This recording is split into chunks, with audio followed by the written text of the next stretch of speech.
Okay, I should be live again. Let's see here.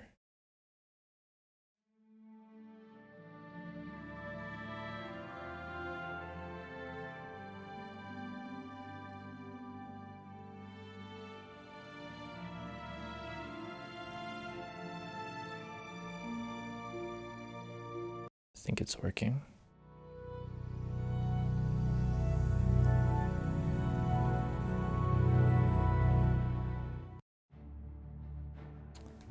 All right, test. All right, test. Excellent. Okay.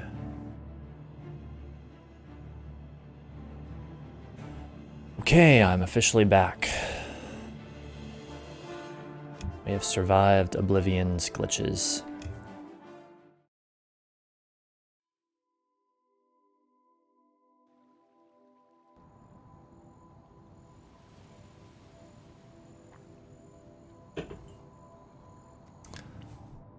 Of course, we gotta invert the y-axis as always.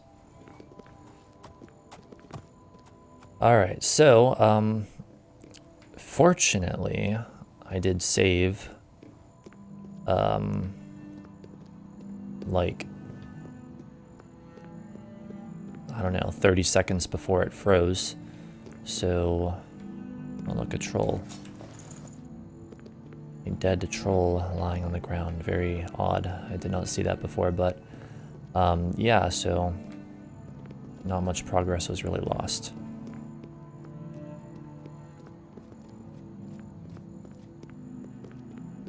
Okay, back into Leolin.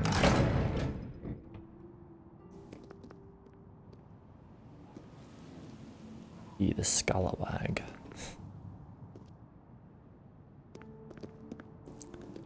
Alright, so I guess we will seek out the Mages Guild and sleep there.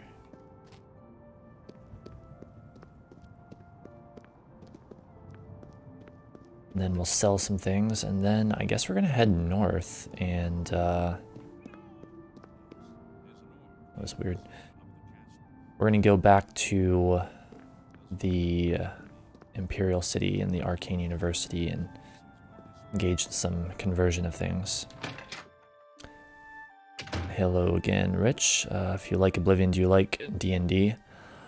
I've never played that, actually. I've heard about it. I've heard actually a lot of details about it not too long ago from, I don't know, this one live stream I was watching. And I guess we should go with maybe 4 hours because it's the time that it is. But yeah, I've never played it, but I was listening to this guy describe it though, like a month or two ago.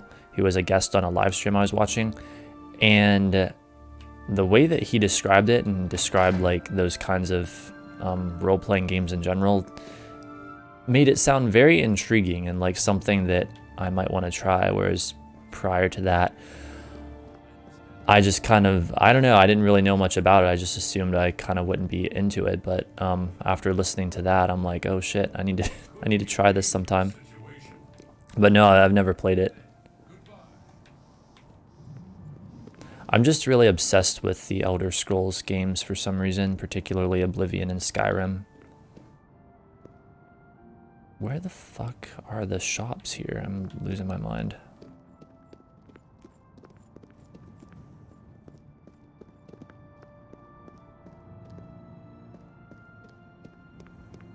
But I can never really find my way around Leolin. Okay, the dividing line. So wait, how much stuff do we have to sell? Okay, I guess we didn't store that. We were supposed to. Huh. Not very much stuff, apparently. Oh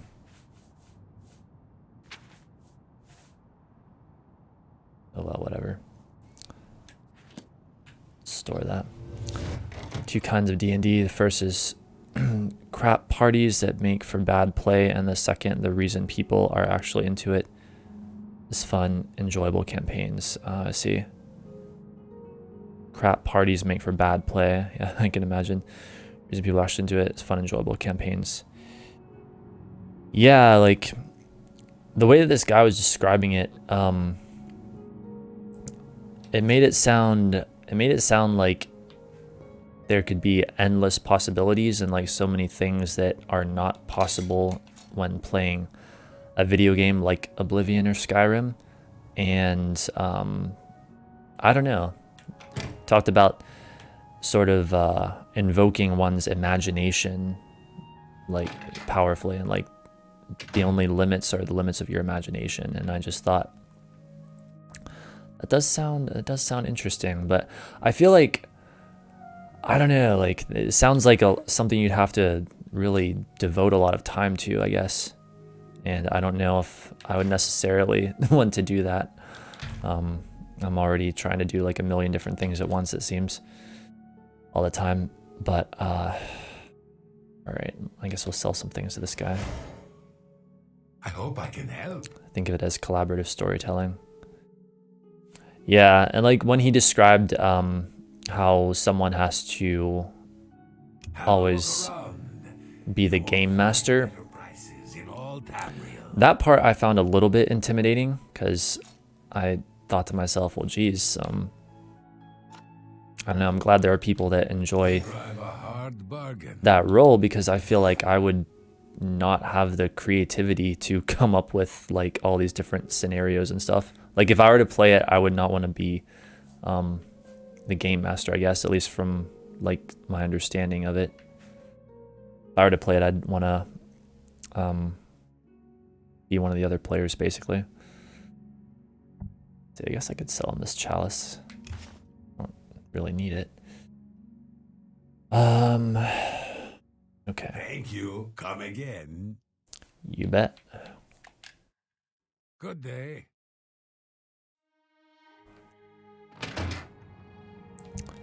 Alright, so it's 1:31 p.m. And we are going to head north, which I guess it doesn't really matter which gate we exit out of.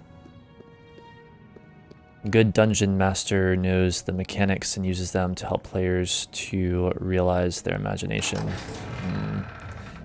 Yeah, like I feel like from what I've heard of it, it sounds like something that maybe you would need a lot of practice with to get good at, like being a good dungeon master, game master, whatever it's called.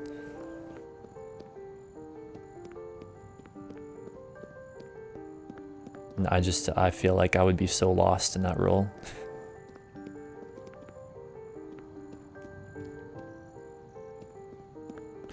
However, I will say, in the context of like Oblivion and Skyrim in particular, the idea or the concept of role-playing is like what always keeps me coming back for more. Like every single character I've created for years now has always had some kind of like role-playing purpose, even if it's just very simple.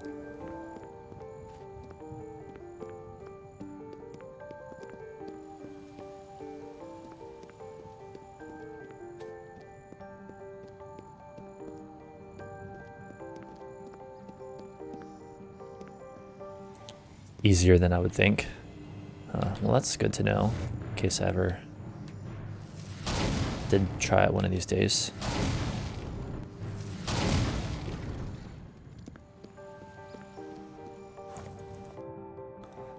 Maybe when COVID stops plaguing us and getting together in groups of people is easier. Although I guess you could probably also do it like over the internet. But yeah, like this Oblivion character I have here in particular, his name is Antares, named after a fixed star, and that's part of his like character essentially, is like the mythology surrounding the fixed star Antares. Personally, I always end up dungeon mastering in games I run, and I only do it online. Oh, really? Oh, that's cool. Interesting.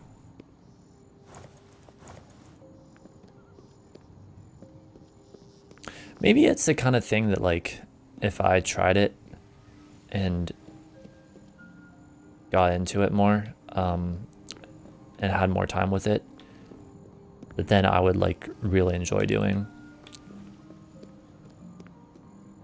Because I love designing things. Like, when I'm playing these games in particular, like designing characters and downloading, like, just the right mods to make the game just how I want it. Like, I love designing things and then seeing, like, how things play out. So maybe I would enjoy that role. I would just have to, like, have some time to practice with it, I guess. You'd 100% catch on and figure it out fast. Really? Huh, interesting. Yeah. Well, I don't know if you've ever... oh, hey there, Chancellor Sopot. Welcome to my stream. I don't know if you've ever heard of the band Lacuna Coil and their lead singer, Christina Scabbia, but it was her stream that I was watching, and then she had a guest on who was really into, like, Dungeons and Dragons and other role-playing games, and he was describing it, and he was, like, even describing a few sample scenarios, and I guess he'd played it for, like, years and years and years, and, like, the way that he described it, that was what captivated me, like, really caught my imagination, because it was like listening to pure literature as he was talking, and, like, the imaginary world that he was describing, like, felt so real and so visceral. Lacuna Coil is good. Cool, I agree. One of my favorite bands for forever now. And Christina Scabbia, the lead singer, she streams here on Twitch, for those who don't know, so highly recommend checking her out.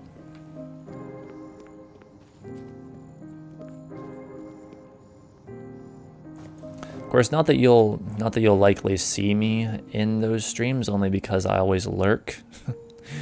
I tend to lurk in streams a lot, but I'm there, I'm just lurking.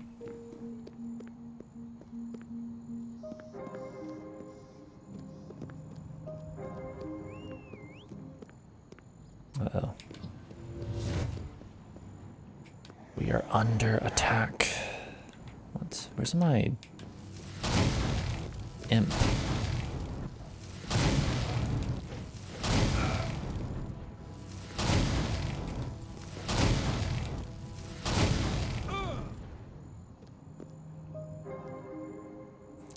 It do be like that at times, but also it can be complete slapstick, falling on the floor, grabbing your chest in pain from laughter kind of comedy at other times. Oh, really? I can imagine, like, people just coming up with really, like, silly, hilarious scenarios. Oh my. Well, another one of the things that that guy described, I wish I could remember his name, but described about it that really shocked me was that there are situations, like, when people become really heavily invested in a particular, I guess, D&D campaign, there are situations where, like, they can actually display, like, visceral emotion. Like, it can get to the point where it feels so real that that they feel like it's really happening to them.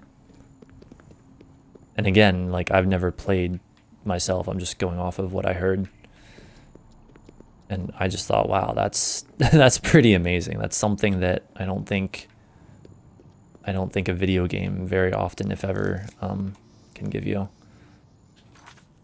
Let's see, are these redwort flowers useful?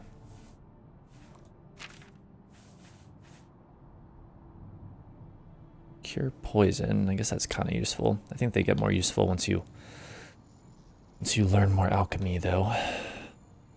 Also that, yeah. Yeah, it's so fascinating to me. It's like the power of the mind to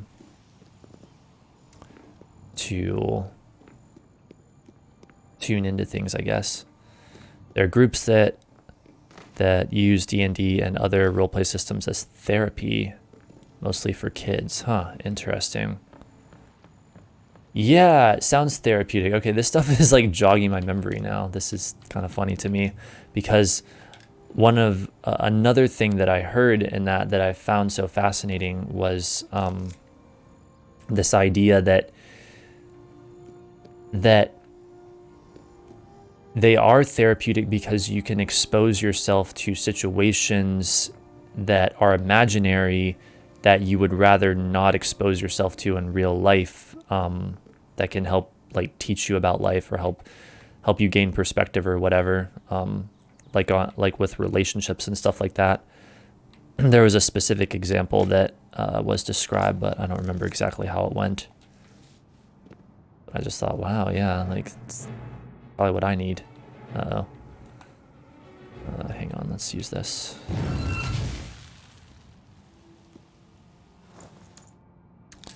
Wasp stinger. I don't think I can use lavender yet. I've had players completely in character full on cry tears, holy shit, of sadness and scream and yell at each other in anger. But as soon as the game was done, both sides were joking and apologizing, making sure everyone was cool. That is, oh my, that's so crazy to me. Yeah, that's exactly what I'm talking about. Like, it can become so real, at least, again, from what I've heard. I haven't experienced it myself. Dude, that's wild. I wonder if video games will ever get to the point where they could feel even, like, half that real. Hang on. Speaking of it being cold, turn my heater up.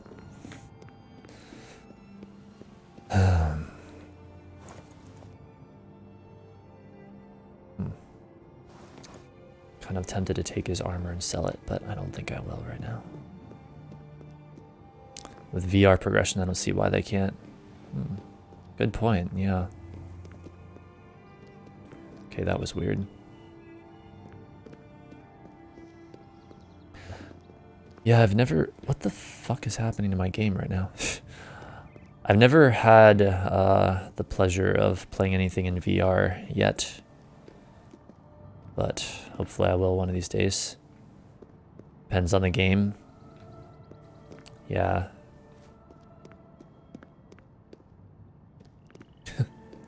This isn't like exactly the same thing, but it kind of reminds me of when I first played Halo 4. And I don't know, maybe this is an unpopular opinion, but I found Halo 4, I found the story of it and like the way they portrayed things in it to be much more interesting than a lot of what I saw in the previous games. Like, I felt like I could take it a lot more seriously. And I found myself actually like, let's conjure something else. I found myself actually caring about the characters a lot more than I did in previous like Halo games. And I don't know, I can't remember where I was going with that. I think just, I don't know, it's interesting when video games approach characters in such a way that they feel much more human, because it can almost start to affect you like it's a movie, if that makes sense. I've used a rift and it wasn't good yet. Oh, really? Made me nauseous. That's not good.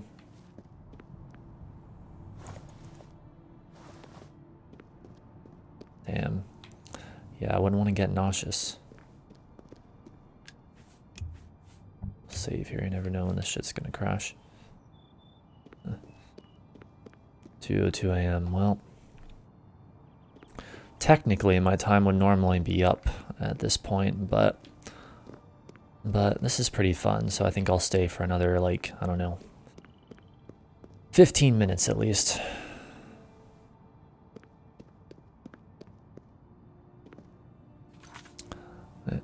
Problem is that D&D has a GM to simulate the world. That makes it less of a passive experience versus playing a video game or watching a film.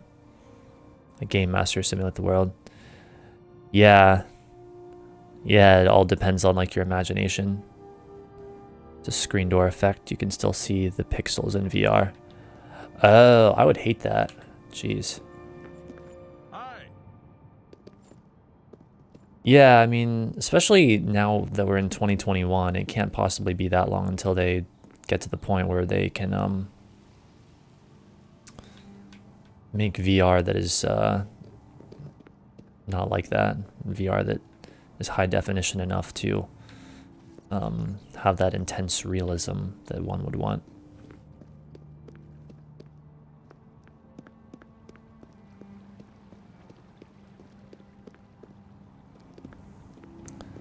Keep walking up to those ingredients, thinking that maybe I didn't take them earlier, but I did, and so that's what that's about. Insert probes in your optic nerve. I mean, that would probably do it.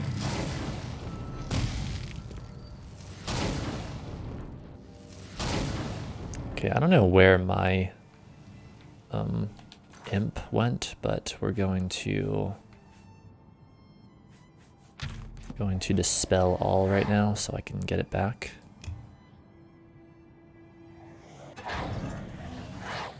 There it is. Oh, no, it fell through.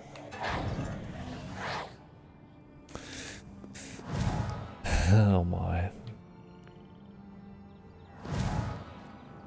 Sometimes there's something about streaming Oblivion live that like the glitches crack me up like a lot. Like it's so hard to keep from laughing at every little thing. Like when I play this by myself, I'm just like, yeah, whatever. It's Oblivion glitching, whatever. What else is new? But when I'm playing it live, I don't know why, it just cracks me up. Am I the only one who actually wants the Sword Art Online headset? Oh my, you know, without the death in that part. Sword Art Online. Memories of early 2017 coming back, because that's when I watched that. I liked that show. Like, I was skeptical about it at first, but I liked it. Okay, do we need to stop in Breville? And it's 8:08 p.m. We probably should. If we want to, you know, role play, as we've been talking about.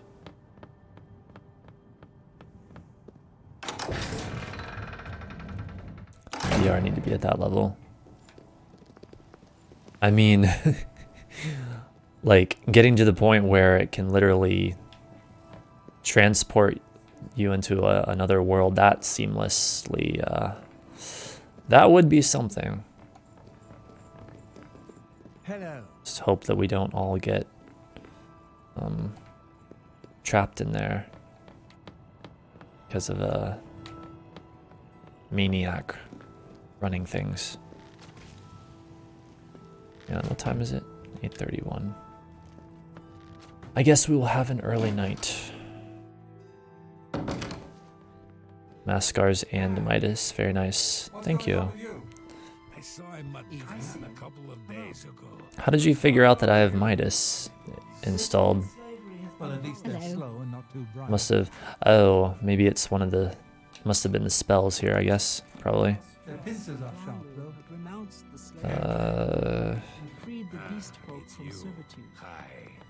Who the fuck owns this place? Take care. Is that like some orc guy or something? Oh yeah, you. I'm Brogram Grogalash, your host at the Lonely Familiar with what each Sugar does. Lodge. Nice. May not look like much outside, but that's just the weathered Braville look. Yeah, I've played with Midas before, but Yeah, I got a room. I've only explored so much of it. tonight. You sure you want it? Like I've explored the astral and stuff like that, It's but upstairs on the top floor.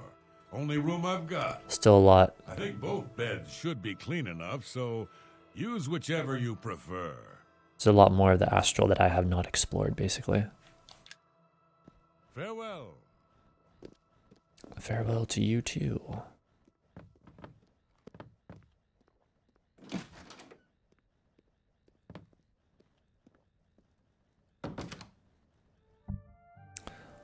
Alright, so we'll just sleep for 8 hours.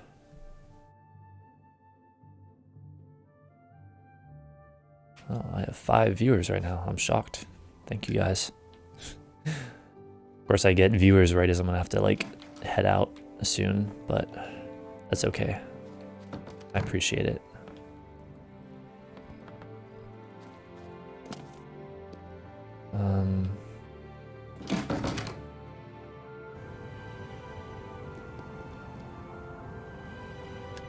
I do need to grab a tissue real quick though, so one moment please.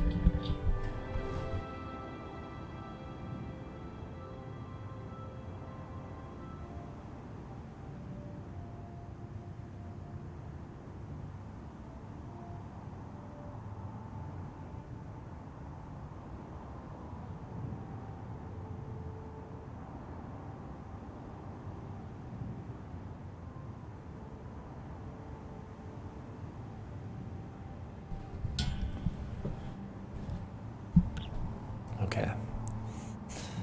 Skip that whole locked in the world crazy man in charge bit, but the whole consciousness taking physical from inside the game. Let's go. Yeah. Jeez, that'd be crazy. Imagine if that's like the technology like 10 or 20 years from now or something. Oh boy.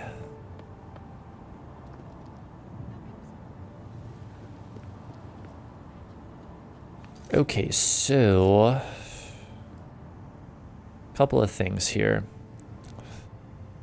We might want to buy that Spell of Night Eye while we're here, since we have the gold. We also might want to perform some alchemy soon. Especially get some more healing potions, perhaps. How goes it? Fantastic. Thank Let's see. Guess, yeah, these are only restore health potions right now, other than the, like, generic ones.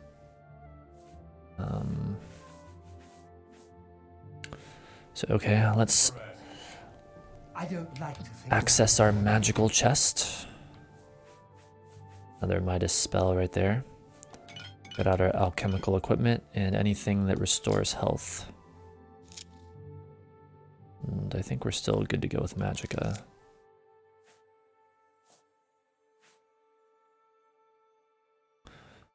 Gives a whole new perspective to VTuber. Yeah, I guess it would.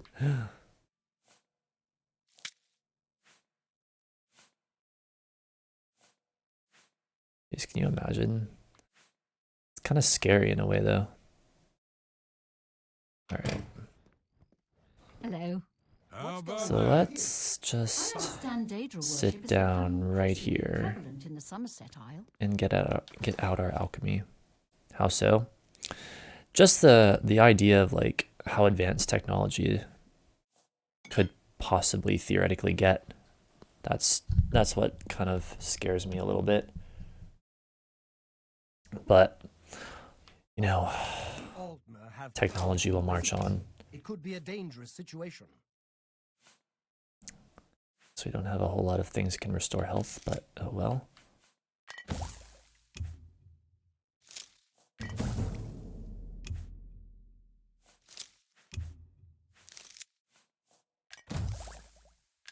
Yes, I know that one potion had another effect, but oh well.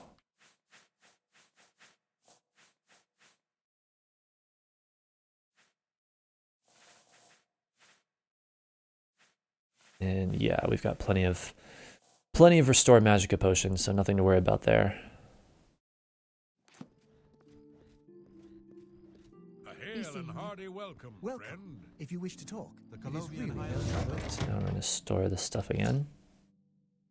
Wait, would you rather own a car or have a button you can press and a car shows up and takes you where you want?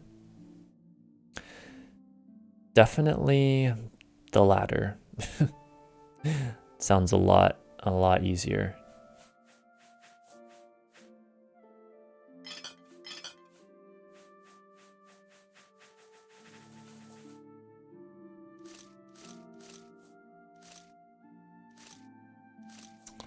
Okay, let's store all this stuff. Although some of it, hang on, these things I want to sell. Actually, one other thing I wanted to sell. The bone meal.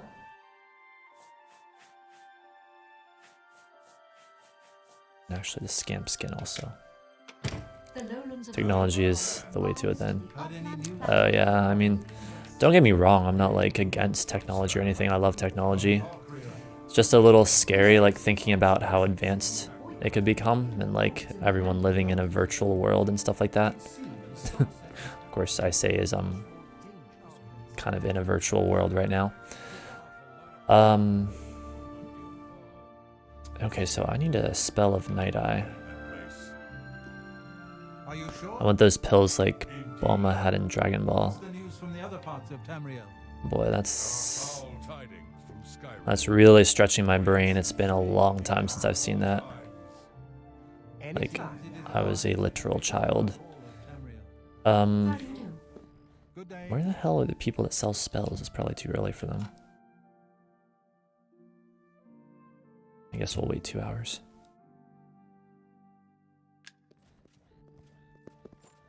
What a sweet tailored dress you got there. You must be a very well. Good morning. Hello there. How goes it? A lot of these characters are added by Fight well. the Mages Guild Quest mod. Or Mages, I forget what it's called.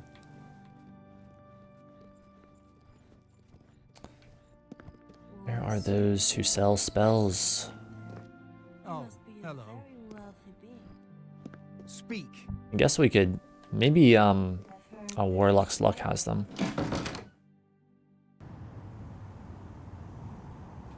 A whole outfitted shelter popped out of a tiny pill. Outfitted shelter popped out of a tiny pill.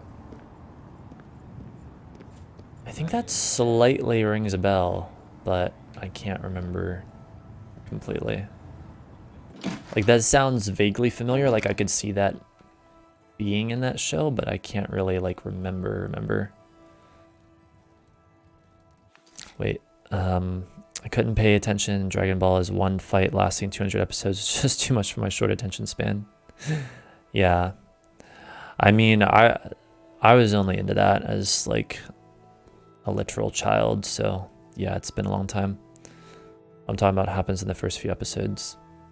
Yeah, because there was Dragon Ball, and then there were other like versions. They venture out to search for nearby Dragon Ball and find a tortoise on the land.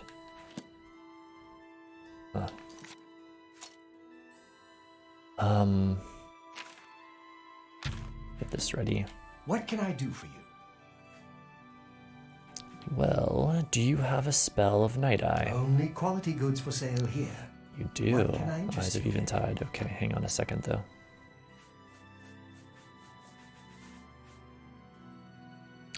So he's selling it for 1,369 gold. That's pricey as hell. But wait, yeah, it's been a while for me. But this talk of having cars on demand reminded me. I want to have my cake and eat it too. Yeah.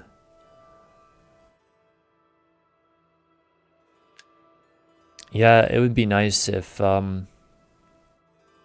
we just had very, very quick and almost magical transportation. Like if they figured out some kind of teleportation, but of course that's probably more in the realm of science fiction rather than science. I don't know, science and technology, but We'll see. let's persuade this guy. You love boasting. You like coercion. Okay, cool. That you such adventures. How I envy you. You what? Don't try to manipulate me. Yeah, in case you haven't noticed, the only way I could Not funny. get a controller to properly work with Oblivion in the way that I wanted it to You don't is talk such rot. to use both the controller and the mouse. What? Don't So, you gracious? Oblivion. What a hero. being janky as ever. That's don't you. I salute you. Most impressive. Thank you. I'd say it's a bit too quantum physics for a hot tub teleportation, lol. I guess so. Goodbye. Shall captivate you. Good day. Okay, now how Have a much look at my you wares. selling that I'm spell sure for? there's something to suit you. 1,321. Oh boy, it's a lot of gold, but it would be really useful on those dark nights. Details to haggle. Yes. Yet another one of the mods I have installed is an economy overhaul mod that basically makes it a lot more realistic, like the prices in the game and stuff like that. And rather than haggling, instead you click on details and it just tells you like it basically defaults to the best possible setting, since the mod makes it much harder anyway. And like you can see here, he's selling spells at 306% of value, and you can see these things as well. Yeah, it's a mod. I think I'm slowly becoming one of those people that like mods Oblivion to like ad absurdum. I don't know, what do you guys think? Is the Eyes of Eventide spell worth it? Should we spend nearly all of our gold to get it? Keeping in mind that we'll definitely be getting like a lot more gold soon enough as we continue to close Oblivion gates and other endeavors. One of us, we are one. I guess so. I'm also that person. Nice. Yeah, I got even more into modding recently because I just I don't know, I started to really comprehend the possibilities after modding Skyrim more, because Skyrim is more forgiving towards mods than Oblivion is. And then I was like, well, I want some of the same kinds of things in Oblivion also. I want like weather mods and lighting mods and all this stuff. And so yeah, I added some more, but that was on top of what I already had. So, any opinions out there? Should we get the Night Eye spell right now? Is it worth it?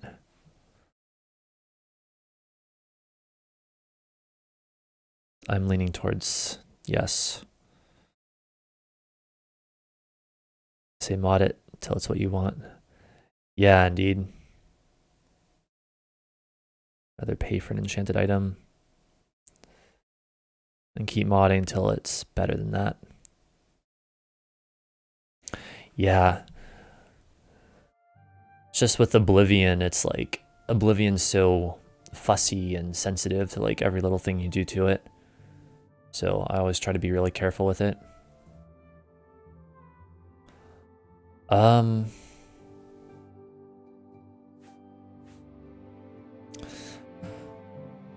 I don't know. I think I'm just gonna get it because I can't really decide, and we're gonna get it, or we're gonna need it eventually anyway. So, whatever. You too.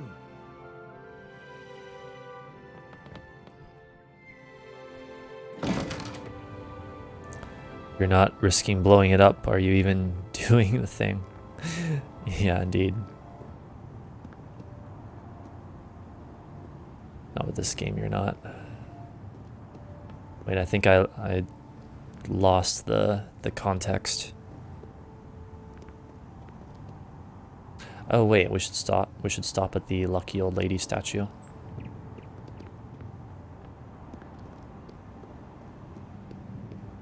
Yeah, with Oblivion, my rule of thumb is to try to start a new game when installing most, if not all, mods. But you know, sometimes I'll start a new game and then I'll think of things after, and I'll be like, well, you know, I'll risk it, whatever, and then it seems to be all right. Usually it is all right, I guess, because I guess caution tends to go a long way. But I don't know. That said, I don't know if this is the most stable Oblivion like mod configuration. I break my mod list to 500 mods all the time. Holy shit, 500 mods, dude. Yeah, I definitely have way less than that. I'm not sure how many I have, but it's probably closer to like 1/10 of that, maybe, if even that. Just remember the rule of 1 and you'll be good. The rule of 1. Like 1 new mod per new playthrough. Or 1 at a time, I see. Yeah, that's usually what I do. Although, well, I must confess that sometimes I'll do 2 or 3 at a time if I think that the game can handle it. But yeah, like I'll add like a couple new mods in and test it and try to make sure it's working well enough, and then maybe add another mod or 2 in. Wait.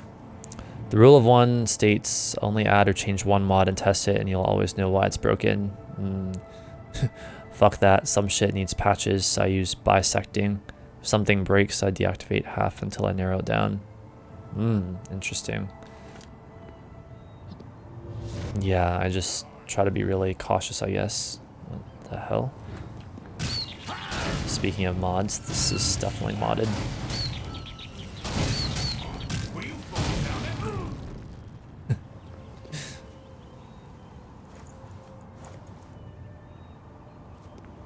Yeah, I actually only just recently got Rybash, and I'm now using that alongside Oblivion Mod Manager.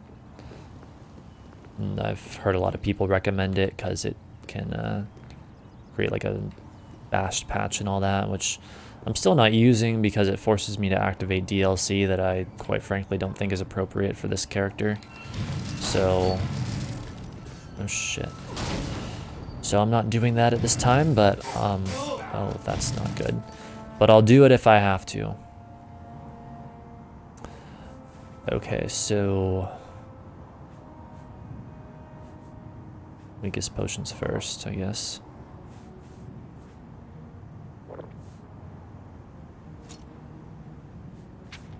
Oh boy, let's get out a melon atronach. And let's run the fuck away so we don't die. Okay.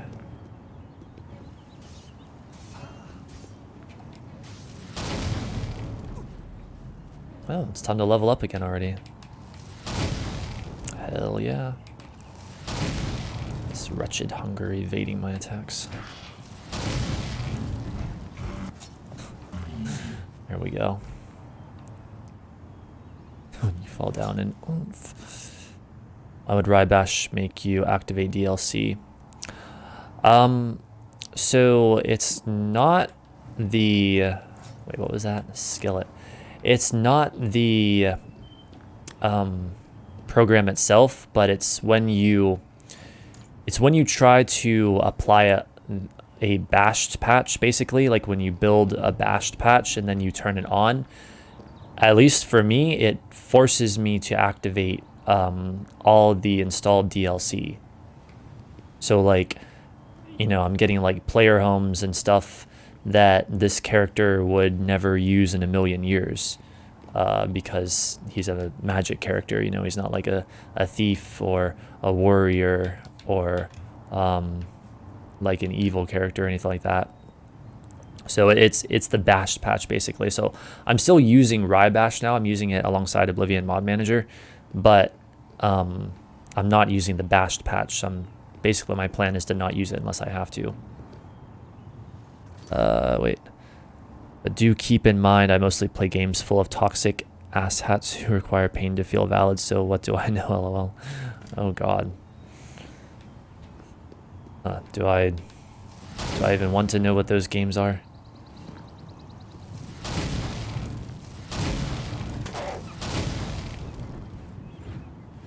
Wait, what the hell? Where are they all coming from all of a sudden? Oh yeah, wait. I have a spell for armored people like this. Midas Acid Arrow. Acid. Corroding your armor and damaging your health at the same time. And also any weapons that you have.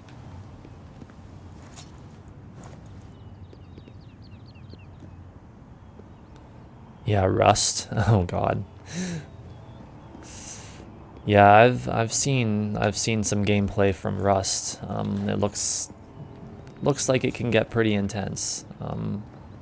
Also looks like something that I would probably not have the patience for, even though I have the patience for a game like this. That means it is importing things from those ESPs. You'd have to go through the list of imported records and deactivate any from the DLC. List of imported records, deactivate any from the DLC. Is that like something you do directly in the list of mods in Rybash? Because I did try that. I tried to deactivate them afterwards, but it wouldn't let me. Yeah, I'm totally new to Rybash though, so I only know the basics of it.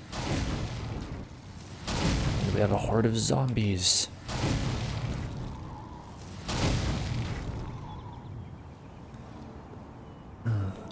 Wait, when you build the bash patch in the menu that pops up.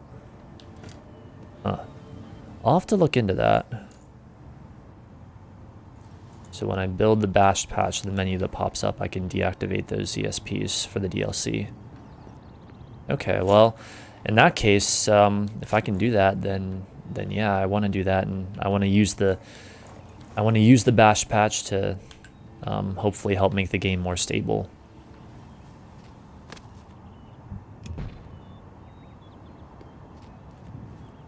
Well, with a game like this, it's a lot of what you know to succeed, whereas in Rust, it's more muscle memory.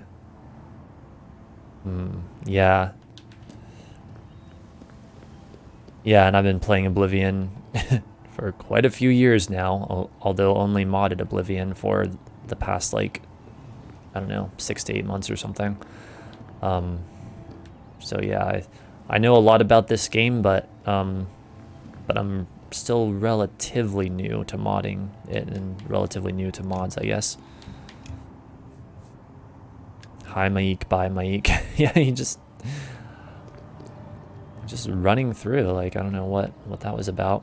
Okay, we're about to pass by this Oblivion gate, and the sky's gonna turn red. Damn, it's 2:30 a.m. here. Well, I hate to tell you guys, especially because now this stream has gotten significantly more fun since you showed up, so thank you for that. But I'm gonna have to end it here soon because I'm already a half hour behind schedule. So,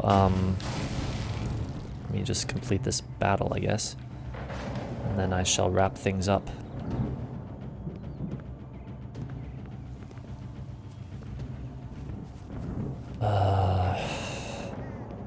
Is there another one? What's going on here?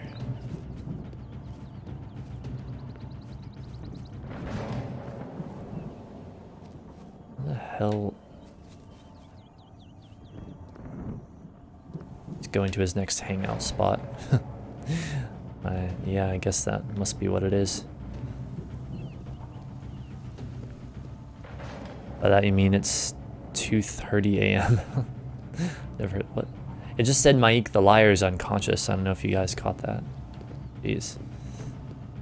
I guess that maybe he's also running because he's being chased by the Daedra. Yes, 2:30 a.m. Now it's 2:32 a.m. Okay, I'm not sure what happened with that battle, but it's over. So yeah, well, thank you guys so much for being here. This was just kind of a random decision of mine tonight to stream this game, so I'm glad it turned out successfully. You know, damn well I got them dad jokes. Yeah, I hear those quite frequently in Damon's stream, so yeah, I'm well aware of that. So, yeah, thank you guys so much for being here. I might do this more often. I've been thinking about it, like if I can, I don't know, get myself to relax and focus enough to stream Oblivion. So, yeah, I might be back. So, thanks again, you guys. Hope you have a great night, and Goodbye for